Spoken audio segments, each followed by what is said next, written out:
Once upon a time, there was a man who loved to boast. The funny part of it was, he hadn't a thing in the world to boast about, except his daughter. Oh, his daughter was very beautiful, and that was a fact. But that wasn't enough for him. He had to go around boring people with stories about how clever she was. And I'm afraid that sometimes he exaggerated a little. Why do you know, he said one time, that girl is so clever. She's so clever that she can spin gold out of straw. Well, nobody paid much attention to him, but the story got around, and finally it reached the king. Now, this king was very fond of money. He used to collect it. He'd like to wander around the palace and jingle it in his royal robes. In fact, that was all he ever thought about. Money, money, money. So when he heard there was a girl in his kingdom who could spin gold from straw, he ordered it brought to him at once. But your majesty, the poor girl said, I can't spin gold from straw. The king was suspicious. You're just saying that, he said. And he led her to a room where there was a big pile of straw and a spinning wheel. Get to work, he told her, and if all this straw isn't gold by morning, it'll be just too bad. And he slammed the door and locked her in. The poor girl threw herself on the floor and began to weep. When suddenly the door opened, and in walked a funny little man. I give you my word, he was no taller than a wheelbarrow. He had a long beard and a pointed hat, and he wore a little green vest with a great big watch and chain. Hello, beautiful, he said. Why all the tears? She told him all the trouble she was in, how if she didn't spin the straw into gold before morning, she would surely be killed. What'll you give me, asked the little man, if I do it for you? Oh, anything, she said. I'll give you my necklace. It was a deal. He sat down at the spinning wheel, and round it went, till he had spun all the straw into gold.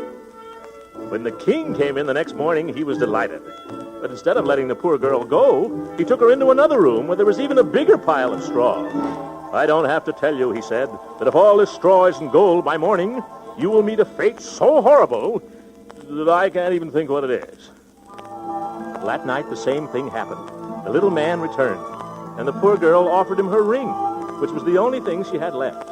And before morning, the job was all done. When the king came in, he could hardly believe his eyes. By George, he thought, this girl is a gold mine. He led her to a third room, even larger, where there was easily 1.5 tons of straw. I'll tell you what I'm going to do, he said. If you spin all this into gold, I'll marry you and make you my queen. Big-hearted.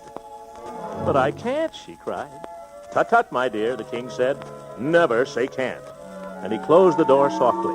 But just the same, he locked it. This time the girl really was in trouble, because she had no jewelry left to offer the little man when he came.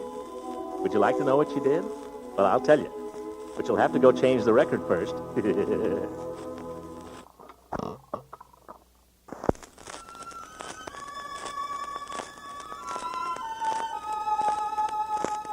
When the little man came to the room where the poor girl had been locked up, all she could do was throw herself on his mercy and beg him to help her.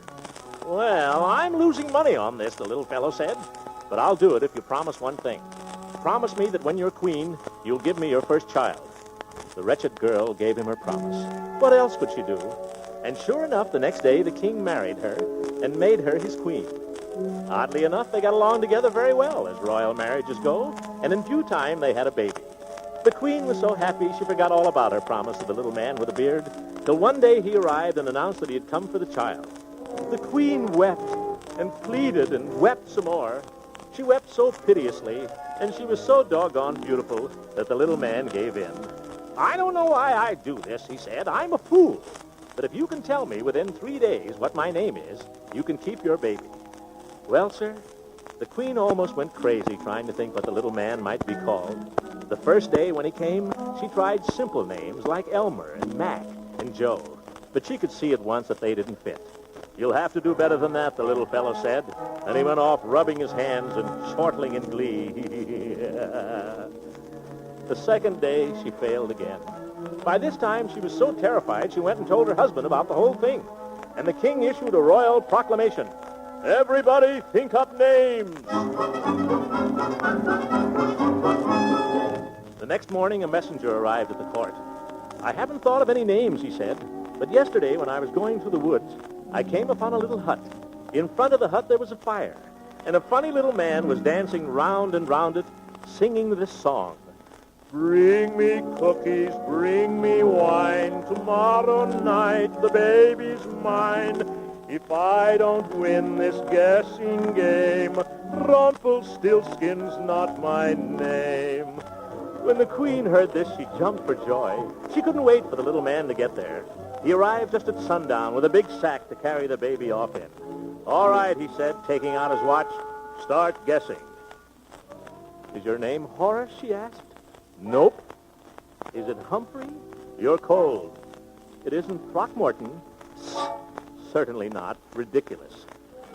Then she said, could it possibly be Rumplestiltskin?